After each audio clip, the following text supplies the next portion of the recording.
বলে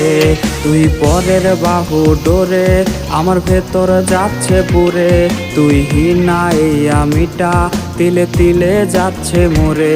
আমার পুরুষে পুরুক বুক তুই কুরারে তোর সুখ তবু মরার আগেও আমি দেখবো না রে তোর মুখ আমার মৃত আত্মাটা